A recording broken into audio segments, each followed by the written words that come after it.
മാന്യപ്രേക്ഷകർക്ക് നമസ്കാരം. ഇടുക്കിയിൽ മുസ്ലിം ലീഗ് ഹൈന്ദവ സമുദായ നേതാക്കന്മാർക്കെതിരെ, വെള്ളാപ്പള്ളി നടേശനെതിരെ, ജി സുകുമാരൻ നായർക്കെതിരെ മുസ്ലിം ലീഗ് നടത്തിയ പ്രതിഷേധത്തിൽ, തെറിവിളികളിൽ മുസ്ലിം ലീഗ് വക്താവ് കഴിഞ്ഞ രാത്രിയിൽ നടത്തിയ ചർച്ചയിൽ എന്താണ് പറയുന്നത് എന്ന് നിങ്ങളൊന്ന് കേട്ടു നോക്കൂ.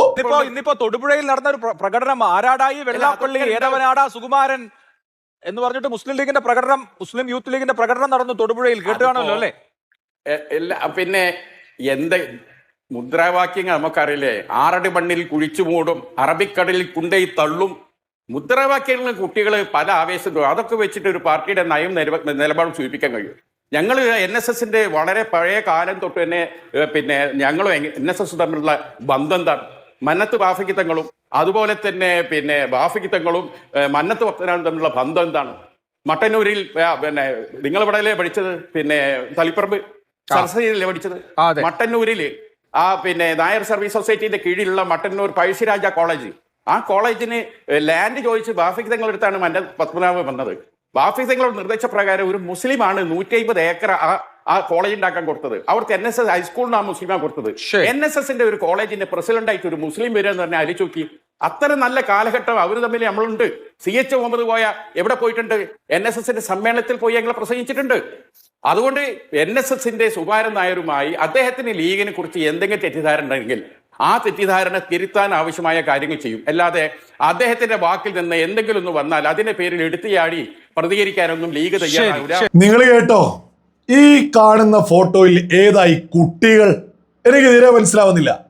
അഭിലാഷ് മാതൃഭൂമി ന്യൂസിന്റെ ചർച്ചയിൽ വളരെ വ്യക്തമായിട്ട് മുസ്ലിം ലീഗിന്റെ വക്താവ്, അതായത് മുസ്ലിം ലീഗ് ഔദ്യോഗികമായിട്ട് ഏൽപ്പിച്ചിട്ടുള്ളതാ മുസ്ലിം ലീഗിന്റെ നിലപാട് എന്താണ് എന്ന് പറയേണ്ട വ്യക്തിയാണ് അഭിലാഷിനോട് പറയാ, കുട്ടികൾ അങ്ങനെ പലതും വിളിക്കൂലേ? 6 അടി മണ്ണിൽ അറബിക്കടൽ. ഈ 6 അടി മണ്ണും അറബിക്കടലൊക്കെ വിളിച്ചു പറയലും ആരാ? അതും ഈ ലീഗിന്റെ ആളുകൾ തന്നെയല്ലേ? അല്ലാതെ 6 അടി മണ്ണും കെട്ടിത്തായത്തലും ഈ പറയുന്ന അറബിക്കടലൊക്കെ ആരാണ് കേരളത്തിന്റെ തെരുവോരങ്ങളിൽ ഇത്രയും കാലം വിളിച്ചു പറഞ്ഞിട്ടുള്ളത്? ഇതൊന്നും ചില്ലറ കാര്യമൊന്നുമല്ല. അതായത് ഈ പറയുന്ന തൊടുപുഴയില് വ്യക്തമായിട്ട് നമ്മുടെ കേരളത്തിലെ പ്രധാനപ്പെട്ട 2 ഹൈന്ദവ സമുദായ നേതാക്കന്മാർക്കെതിരെ തോന്നിയതുപോലെ ലീഗിന്റെ പ്രവർത്തകർ വിളിച്ചു പറഞ്ഞിട്ട് അതിന്റെ അഭിപ്രായം ചോദിച്ചിട്ട് മുസ്ലിം ലീഗ് വക്താവ് പറയാ അത് കുട്ടികളല്ലേ എന്ന്. അതിലേതാ കുട്ടികൾ? ഈ പറയുന്ന ഈ പ്രകടനം വിളിച്ചവരെ ഒറ്റയടിക്ക് എന്തുകൊണ്ടാണ് ഈ വക്താവിന് തള്ളിക്കളയാൻ സാധിക്കാത്തത്? ഇതാണ് നമ്മൾ കേരളത്തിൽ നിരന്തരം ചർച്ച ചെയ്യുന്ന ഏറ്റവും വലിയ അപകടം എന്ന് പറയുന്നത്. ഈ ലീഗ് ഉയർത്തുന്ന ഈ വിഷയമാണ് ഏറ്റവും വലിയ അപകടം. എന്തുകൊണ്ടാണ് ആ പ്രകടനത്തെ ഈ വക്താവിന് തള്ളിക്കളയാൻ സാധിക്കാത്തത്? ഇത് ഗൗരവത്തിൽ ചിന്തിക്കേണ്ടത്. എന്നിട്ട് എന്തൊക്കെയോ ഹിസ്റ്ററി, ഏതെങ്കിലും ഒരു മുസൽമാന് എന്തെങ്കിലും ഒരു നന്മ ചെയ്യുമ്പോഴേക്കോ അതൊക്കെ മുസ്ലിം ലീഗിന്റെ ആലയിലേക്ക് കെട്ടാനോട് ചെയ്യാം. ഇവിടെ എല്ലാ മുസ്ലിങ്ങളെയും അട്ടിപ്പേർ അവകാശമൊന്നും മുസ്ലിം ലീഗ് ഏറ്റെടുക്കണ്ട. ഇവിടെ APJ അബ്ദുൽ കലാമിന് രാജ്യത്തിന്റെ പരമോന്നത സ്ഥാനത്തേക്ക്, ആ ഒരു രാജ്യത്തിന്റെ പരമോന്നത സ്ഥാനത്തേക്ക് ഇരുത്തിയിട്ടുള്ളത് ഭാരതീയ ജനതാ പാർട്ടിയാണ്. അപ്പോൾ മുസ്ലിം ലീഗ് ഈ സകല മുസ്ലിങ്ങളുടെയും അട്ടിപ്പേർ അവകാശം കൊടുക്കണ്ട. പിന്നെ ചരിത്രം, ഈ ഇടുക്കിയിൽ നടന്നിട്ടുള്ള ഒരു വിഷയത്തെ ചോദിക്കുമ്പോഴേക്ക് ചരിത്രത്തിലേക്ക് കൊടുക. ചരിത്രമൊന്നും ഈ മുസ്ലിം ലീഗ് അധികം അങ്ങ് പറയിപ്പിക്കരുത്. 1906 ഓൾ ഇന്ത്യ മുസ്ലിം ലീഗ് രൂപീകരിച്ചു. എന്തായിരുന്നു ലക്ഷ്യം? ബ്രിട്ടീഷ് ഇന്ത്യയിൽ ഒരു മതരാഷ്ട്രം. എന്താ സംഭവിച്ചത്? പാകിസ്ഥാൻ എന്ന ഭീകര രാജ്യമുണ്ടായി. മതത്തിന്റെ പേരിൽ ഒരു രാജ്യമുണ്ടായി. നമ്മുടെ വലിയ രീതിയിൽ നമ്മുടെ രാജ്യത്തെ കയറി മുറിച്ച് ഓൾ ഇന്ത്യ മുസ്ലിം ലീഗ് 1906 രൂപീകരിച്ചത് മറ്റൊരു മതരാഷ്ട്രം ഉണ്ടാക്കി നമ്മുടെ രാജ്യത്തെ കയറി മുറിച്ച്.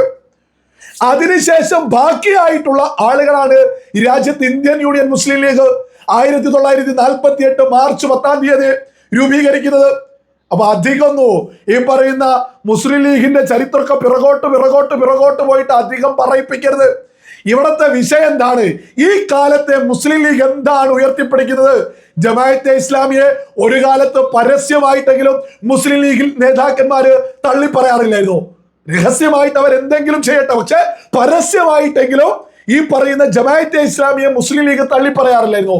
എത്ര എത്ര എത്ര വേദികളിൽ മുസ്ലിം ലീഗ് നേതാക്കന്മാർ പ്രസംഗിച്ചിട്ടുണ്ട് ജമാഅത്തെ ഇസ്ലാമിയെ തള്ളിയിട്ട്. ഈ കാലത്തെ മുസ്ലിം ലീഗിന്റെ നിലപാടെന്താ? ജമാഅത്തെ ഇസ്ലാമിയെ കൂട്ടുപിടിക്കുക. ഈ കാലത്ത് SUPയെ എങ്ങനെയാ മുസ്ലിം ലീഗ് നോക്കിക്കാണുന്നത്? കൂട്ടിപ്പിടിക്കല്ലേ? ഈ കാലത്ത് മുസ്ലിം ലീഗ് പ്രശ്നമാണ്, അപകടമാണ്, തർക്കമില്ലാത്ത വിഷയം, വെറുതെ പറയല്ല. ഈ SUPI മുസ്ലിം ലീഗും എങ്ങനെയായിരുന്നു നമ്മുടെ കേരളത്തിൽ ഇന്നലകളിൽ? SUPIക്കെതിരെ ശക്തമായിട്ട് മുസ്ലിം ലീഗിന്റെ ആളുകൾ പരസ്യമായിട്ട് നിലപാടെടുക്കാറുണ്ടായിരുന്നു. രഹസ്യമായിട്ട് എന്താണെങ്കിലും പരസ്യമായിട്ട് മുസ്ലിം ലീഗ് SUPIക്കെതിരെ നിലപാടെടുത്തിട്ടുണ്ടായിരുന്നു. എന്നാൽ ഇന്നത്തെ മുസ്ലിം ലീഗ് നേതാക്കന്മാര് SUPI സ്ഥാനാർത്ഥിക്ക് വേണ്ടി തമിഴ്നാട്ടിൽ വലിയ മുന്നണിയിലാണ്, വലിയ സഖ്യ. മുസ്ലിം ലീഗ് SUPIക്ക് വലിയ കൂട്ടുകച്ചവടക്കാരായിപ്പോ. വേറെ ഒന്നല്ല, മാറി നിൽക്കുന്നില്ല ഇവരെ. അതാണ് പറയുന്നത്, ഈ കാലത്തെ മുസ്ലിം ലീഗിന് പ്രശ്നമുണ്ട്. ഈ കാലത്തെ ലീഗ് അപകടമാണ്. എന്തുകൊണ്ടായി ഇടുക്കിയിൽ നടന്നിട്ടുള്ള ലീഗിന്റെ പ്രതിഷേധത്തെ മറ്റ് രണ്ട് ഹൈന്ദവ നേതാക്കന്മാരെ, പ്രധാനപ്പെട്ട കേരളത്തിലെ പ്രധാനപ്പെട്ട ഹൈന്ദവ നേതാക്കന്മാർക്കെതിരെ തോന്നിയത് വിളിച്ചു പറഞ്ഞിട്ട് എന്തുകൊണ്ടാ വക്താവിന് ചാനലിൽ ഇരുന്നു കൊണ്ട് ഇനി ചർച്ചയൊക്കെ കൂടേണ്ടിയിരുന്നു? ഒന്ന് തള്ളണമെങ്കിൽ, എന്തെങ്കിലും ഒരു നടപടി എടുക്കണമെങ്കിൽ ചർച്ചയൊക്കെ കൂടി തള്ളിയൊക്കെ ചെയ്യും. സ്വാഭാവികമായിട്ടും കേരള പൊതുസമൂഹം വലിയ രീതിയിൽ പ്രതിഷേധം ഇതിനോടകം തന്നെ കൃത്യമായിട്ട് ഉയർത്തിപ്പിടിച്ചിരിക്കുന്നു. ബോധമുള്ള ആർക്കെങ്കിലും അംഗീകരിക്കാൻ സാധിക്കുന്നതാണോ? എന്ത് തോന്നിവാസമാണ് ലീഗ് ഈ പറയുന്ന സ്ഥലത്ത്? എന്നിട്ട് മുസ്ലിം ലീഗ് വക്താവ് അത് കുട്ടികളല്ലേ എന്ന് ഉളുപ്പുണ്ടാവും. ഈ ഉളുപ്പുള്ള ആർക്കെങ്കിലും അത് പറയാൻ സാധിക്കുമോ? എത്ര നിറകേടാണ് ഈ ലീഗ് വക്താവൊക്കെ ഇരുന്ന് വിളിച്ചു വരുന്നത്. എന്നിട്ട് ഈ കാലത്ത് ഒരു പ്രശ്നം പറയുമ്പോൾ അന്നെന്നോ നന്മ, ഈ നന്മയുടെ പിറകോട്ട് പോകുമ്പേ മലബാർ കലാപത്തിൽ പോലും മുസ്ലിം ലീഗിന്റെ പ്രാദേശിക നേതാക്കന്മാര് അറസ്റ്റിലായ വിഷയവും എടുത്ത് മുന്നോട്ട് വെക്കേണ്ടി വരും.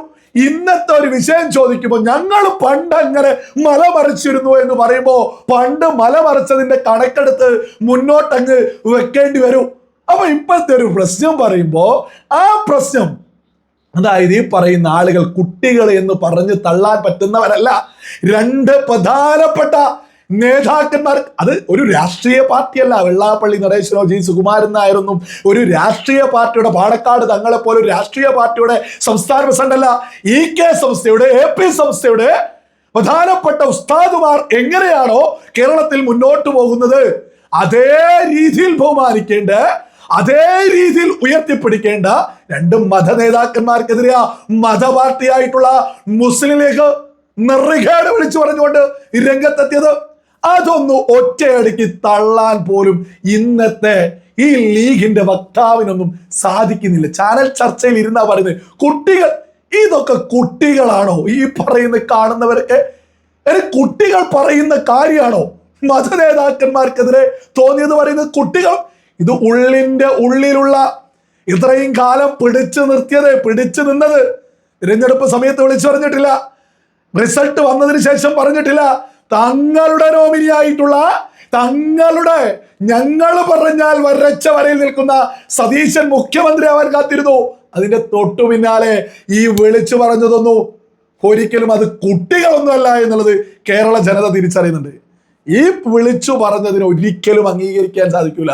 ആത്മാഭിമാനമുള്ള സകല ആളുകളും ഇതിനെതിരെ പ്രതിഷേധിക്കുക തന്നെ ചെയ്യണം.